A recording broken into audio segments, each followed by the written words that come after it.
কিন্তু সব শেষে আমাদের আল্লাহর সাথে সম্পর্কটা কি? আমি আগেও বলেছি, আমাদের তাঁর সাথে প্রাথমিক সম্পর্ক কি? তিনি আমাদের মালিক আর আমরা তাঁর দাস, এটাই সম্পর্ক। আল্লাহর ব্যাপারে এই প্রাথমিক বিষয় যে বুঝতে পারবে সে অবশ্যই একটা ফলাফল উপলব্ধি করবে, তা হচ্ছে ইয়াকা না'বুদু। এটাই হচ্ছে পরিশেষ, ইয়াকা না'বুদু। শুধু তোমার কাছেই আমরা দাসত্ব স্বীকার করি, ইচ্ছাকৃত দাসত্ব।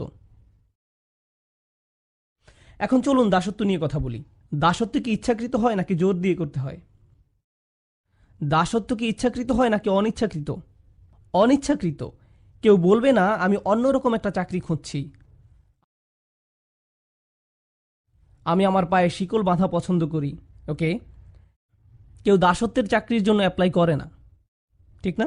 দাসত্ব কখনো ইচ্ছাকৃতভাবে করা হয় না। আমরা সেই হাস্যকর উদাহরণ দেখতে পারি, আপনি এসে বললেন এই যে আমি আপনার দাস, আমি বললাম চলো কিছু করি। এটা ইচ্ছাকৃত, কিন্তু এটা সাধারণত হয় না। আল্লাহর থেকে বেশি শক্তিশালী কোনো মালিক হতে পারে না।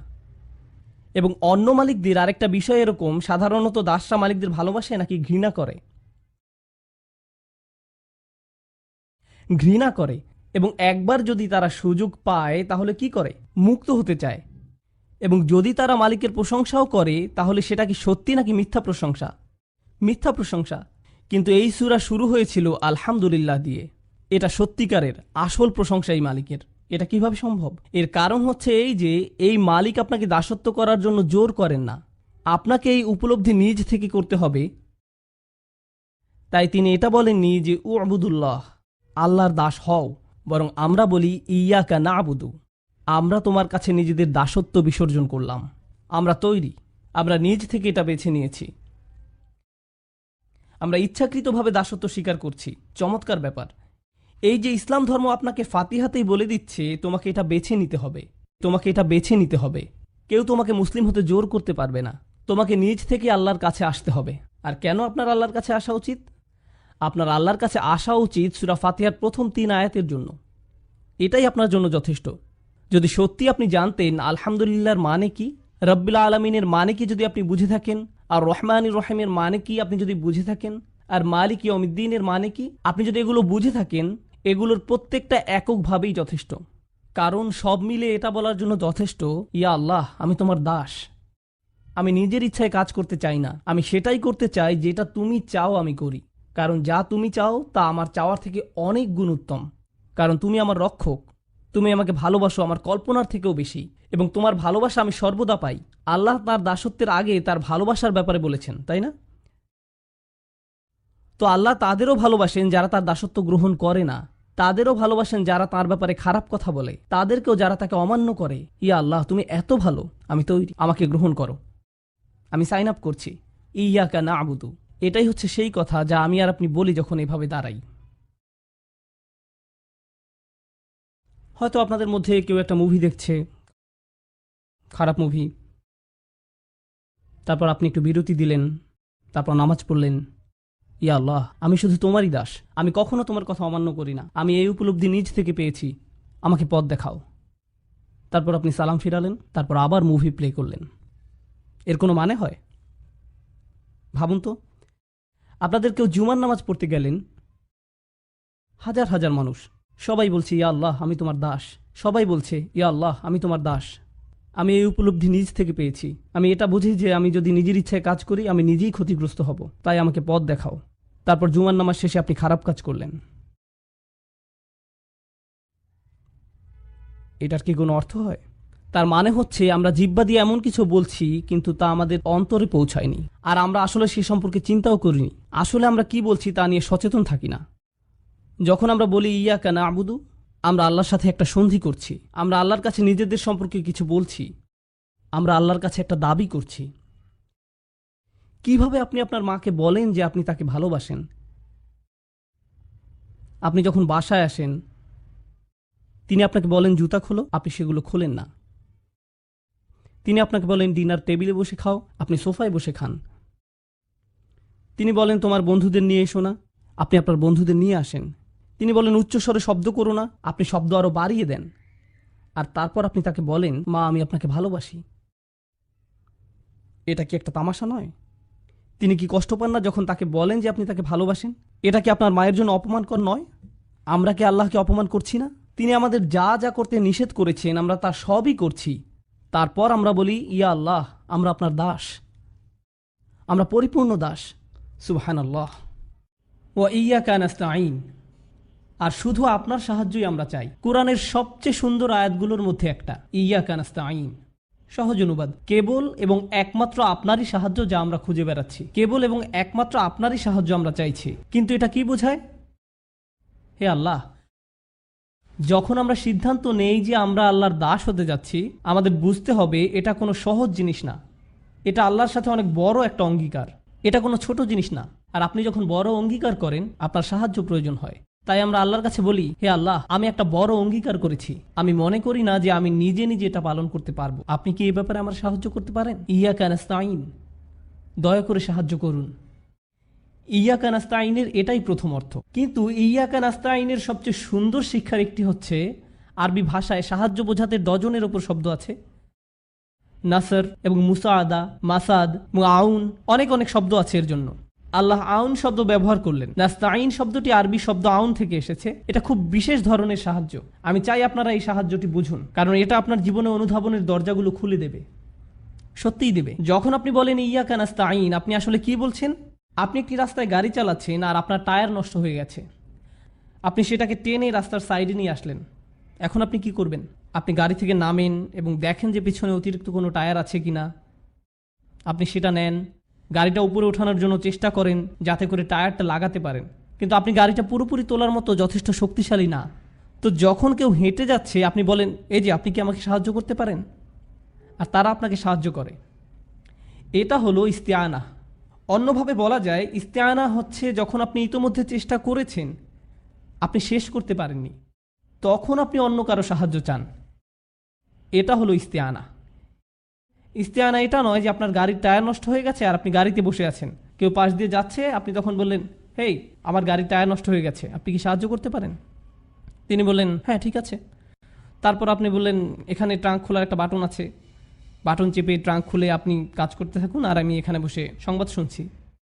এটা ইস্তিআনা নয়, এটা ইস্তিআনা না। কেন না? কারণ ইস্তিআনা দাবি করে প্রথমে আপনি আপনার নিজের জন্য কাজ করছেন, তারপর আপনি কাজটি শেষ করতে না পারার কারণে অন্যের সাহায্যের প্রয়োজন হয়। বোঝা গেল? সুতরাং অলস মানুষেরা ইস্তিআনা চাইতে পারেন না। যারা কোনো কাজ করে না তারা এই ধরনের সাহায্য চাইতে পারে না। নাস্তাঈন বলার মাধ্যমে আপনি প্রকৃতপক্ষে আল্লাহকে বলছেন, ইয়া আল্লাহ, আমি চেষ্টা করেছি, আমি আপনাকে বলছি যে আমি চেষ্টা করেছি, আমি চেষ্টা করেই যাচ্ছি, আপনি দেখতে পাচ্ছেন, আর এখন আপনার সাহায্য প্রয়োজন। তো এই পৃথিবীর কেউ যে আল্লাহর দিকে ফিরে আসে আর বলে, কিভাবে সম্ভব যে আপনি আমাকে সাহায্য করেন না? আর মানুষ তা করে। লোকে জিজ্ঞেস করে, কিভাবে আল্লাহ আমাকে সাহায্য না করে? আর এমনকি তারা নিজেরাও চেষ্টা করে না, তারা নিজেরা কোনো উদ্যোগ নেয় না, কিন্তু তারা আল্লাহকে দোষারোপ করে যে তাকে সাহায্য কেন করছে না। তারা কেবল তাদের নিজেদেরকেই দোষারোপ করতে পারে। এটাই আল্লাহর মূলনীতি।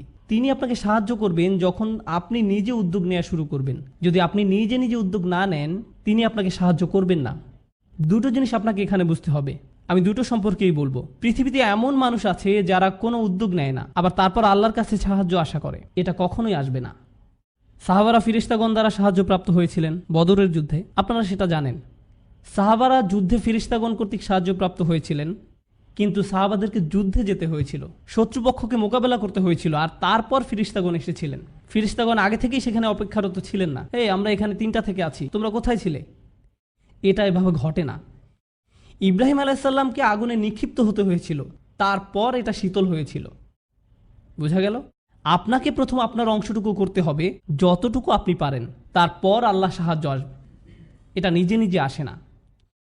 আরেকটা দিক হলো, এমন কিছু মানুষ আছে যারা ভাবে তারা নিজেরাই সব করতে পারে, তাদের আল্লাহর সাহায্য চাওয়ার দরকার নেই।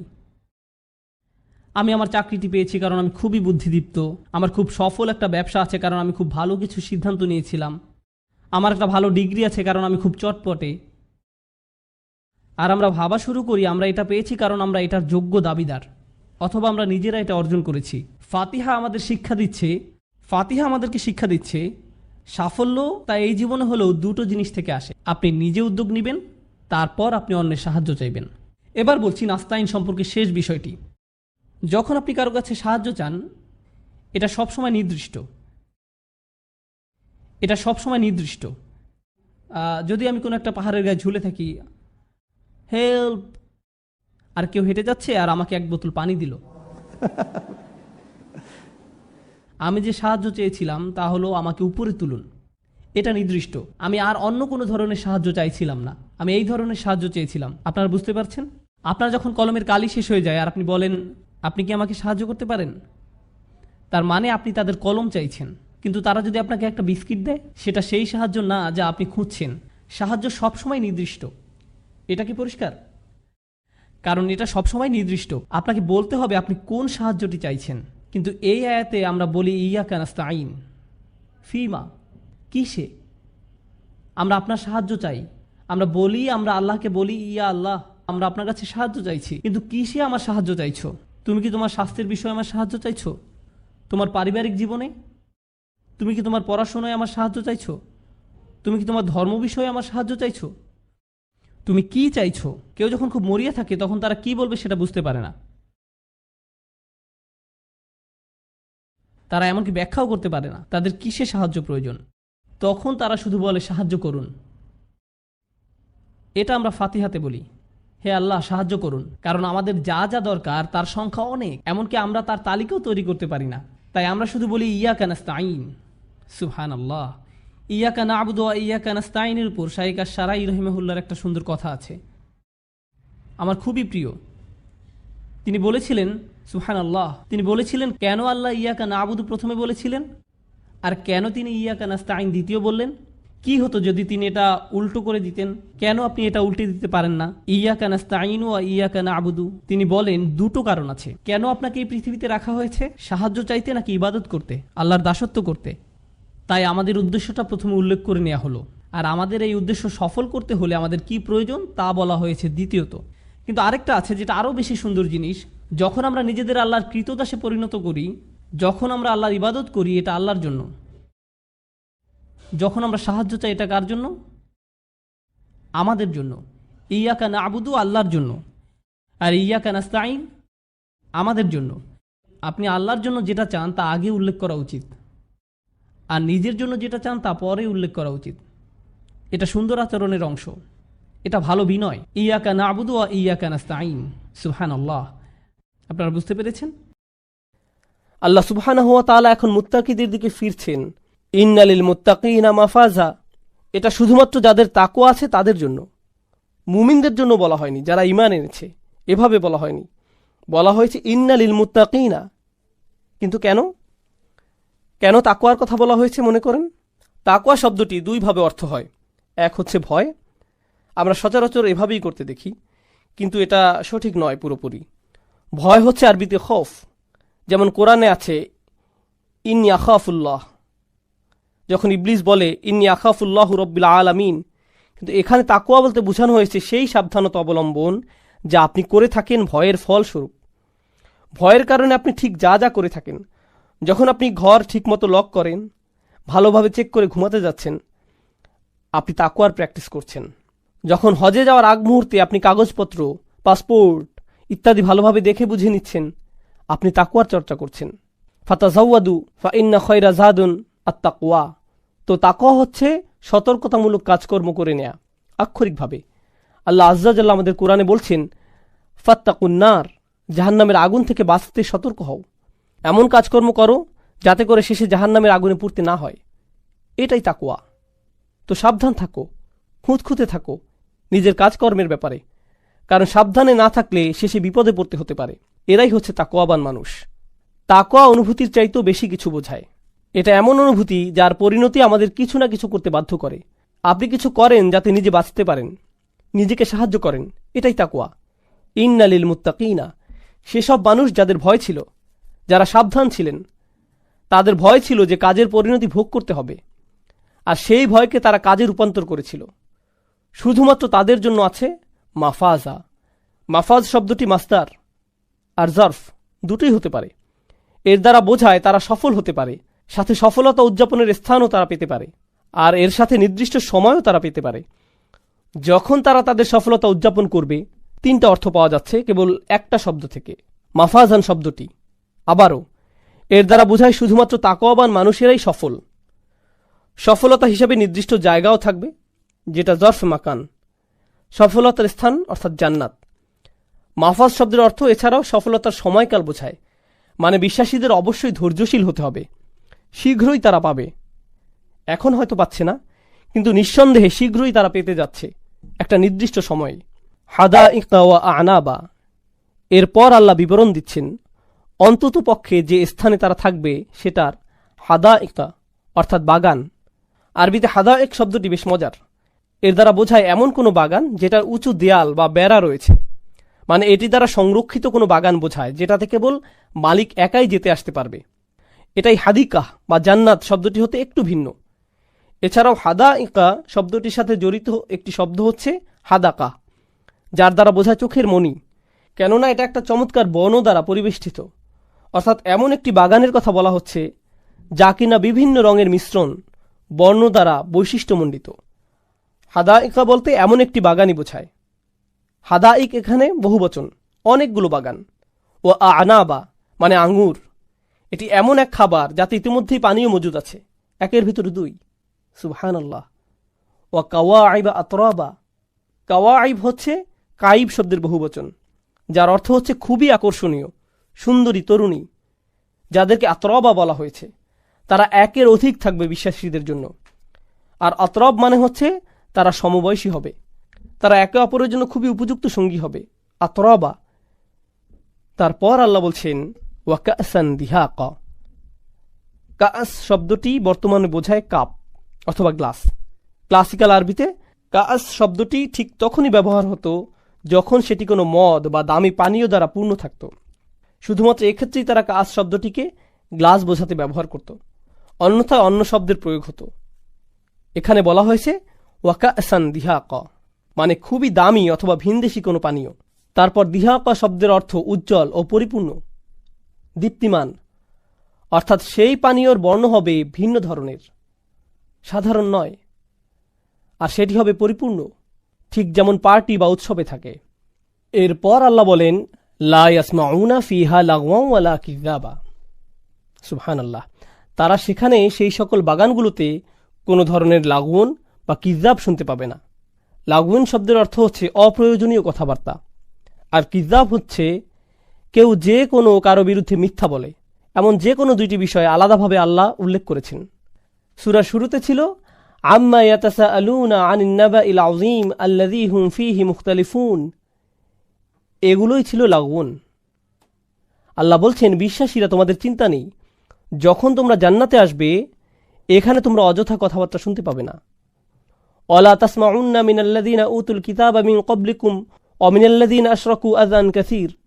এই দুনিয়াতে সূরা আল ইমরানে আল্লাহ বলছেন তোমাদের অনেক কষ্টকর আলাপ আলোচনা কানে নিতে হয়, অসংখ্য কষ্টকর শব্দ তোমাদের সহ্য করতে হয় কাফিরদের থেকে। এমনকি রাসূলকেও বলা হয়েছে ফাসবির সবরান জামিলা, এই জীবনে শুধু একটু ধৈর্য ধরে যাও সুন্দরভাবে। অসবির আলা মা ইয়াকুলুনা ওয়াহজুরহুম হাজরান জামিলা, তাদের কথাতে ধৈর্য ধারণ করো। এখানে আল্লাহ আমাদের বলছেন যে এদের ব্যাপারে দুশ্চিন্তা করো না, যখন তোমরা এখানে চলে আসবে এসব আজেবাজে কিছুই তোমাদের শুনতে হবে না। লা ইয়াসমাউনা ফিহা লাগওয়ান ওয়ালা কিযাবা। অপর বিষয়টি, বিশ্বাসীরা যারা দিনের জন্য কাজ করে তারা সর্বদা কি শুনতে পায় জানেন? কিযাব। তারা মিডিয়াতে কিযাব শুনতে পায়, তাকযীব শুনতে পায় যখন মানুষজন নবী রাসূলদের বিরুদ্ধে মিথ্যা বলে, তাদের নামে আজেবাজে কথাবার্তা ছড়ায়, মানহানি করতে চেষ্টা করে, আল্লাহর কিতাব সম্পর্কে মিথ্যা শুনতে থাকে। এগুলো সবই কিযাব। এগুলি হচ্ছে কষ্টের, দুঃখের বিষয় বিশ্বাসীদের জন্য। তাই আল্লাহ বলছেন তোমাদের এসব কথাবার্তা দ্বারা আর কষ্ট সহ্য করতে হবে না। লা ইয়াসমাউনা ফিহা লাগওয়ান ওয়ালা কিযাবা জাযাআম মির রাব্বিকা। আর এই সকল চমৎকার বিবরণের ব্যাপারে প্রথমেই আল্লাহ বলছেন জাযাআম মির রাব্বিকা। লক্ষ্য করুন, কুফফারদের ব্যাপারে প্রথমে আল্লাহ বলেছিলেন জাযাআন ওয়িফাকা, তারপর থেমে গিয়েছিলেন। ওয়িফাক মানে যথাযথ, কমও না বেশিও না, বরাবর। আল্লাহ জান্নাতের জন্য ওয়িফাক শব্দটি ব্যবহার করেননি। কেন? কারণ তিনি আমাদের যতটুকু প্রাপ্ত ততটুকু তো দিবেনই, সাথে আরও দিবেন। সেই জন্যই তিনি শুধু জাযাআম মির রাব্বিক বললেন, সাথে এখানে তিনি রব্বিকা শব্দটি উল্লেখ করেছেন। রব বলতে আস-সাইয়্যিদ, মুরশিদ, মুরব্বি, আল মুতি ইত্যাদি সবই বোঝায়। অর্থাৎ যিনি দান করেন, যিনি দেখাশোনা করেন, সকল কিছু রক্ষণাবেক্ষণ করেন, যিনি সৃষ্টি করেন, সকল সুযোগ সুবিধা দিয়ে থাকেন, এই সমস্ত পজিটিভ শব্দসমূহ সবই রব শব্দের অন্তর্ভুক্ত। এটি একটি করুণাময় রহমত সম্পন্ন শব্দ। রব কিন্তু তাদের সাথে ব্যবহৃত হয়নি। আল্লাহ বলেননি জাযা আও ইফাকা মির রব্বিহিম, না, তিনি এমনটা বলেননি। কেননা এখানে করুণা দয়ার কোনো অবকাশই নেই। এখানে আল্লাহ তার দয়ার উল্লেখ করছেন। তবে তিনি শুধুই রবের কথা বলেননি, রব্বিস সামাওয়াতিও বলেননি, যেটা সামনে আসছে। বলছেন রব্বিকা, তোমার মালিকের পক্ষ থেকে। ও মুহাম্মদ সাল্লাল্লাহু আলাইহি সাল্লাম, আর আমরা জানি আল্লাহ যখন তার রসুলের সাথে কথা বলেন, সেটাই কোরআনের সবচাইতে দয়াশীলতার জায়গাগুলোর একটি। তো এখানে রহমতের ভার আরও বৃদ্ধি হলো, শুধু রব না বলে রব্বিকা বলার কারণে। তোমার রব মুহাম্মদ সাল্লাল্লাহু আলাইহি সাল্লাম। তারপর তিনি আরও দুটি শব্দ যুক্ত করলেন, খুবই চমৎকার দুটি শব্দ। আমরা আগে থেকেই জানি এখানে আরও শব্দ আসবে, কেননা তিনি উইফাক শব্দটি ব্যবহার করেননি। তিনি এখানে যুক্ত করলেন আতাআন। আতাআ হচ্ছে আপনি যখন কাউকে এমন কিছু দেন যা পাওয়ার মতো যথাযথ কাজ সে করেনি, পূর্ণ যোগ্য সে নয়, সেটি একটি গিফট। যেমন ইন্না আতাইনাকা আল কাউসার, কাউকে কিছু উপহার দেয়া একটি বিষয়, কিন্তু উপহারের বন্যায় ভাসিয়ে দেয়া, রাজকীয় উপহার দেয়া, এটাই হচ্ছে ইআতাআ। তো আল্লাহ প্রথমে বলেছেন আতাআন, তাদের উপর উপহারের বন্যা বইবে। তারপর তিনি বলছেন হিসাবা। যারা উর্দুভাষী মানুষ আছেন মনে করবেন না যে এটা উর্দু হিসাব বোঝানো হচ্ছে, সাবধান, এটা সেই হিসাব নয়।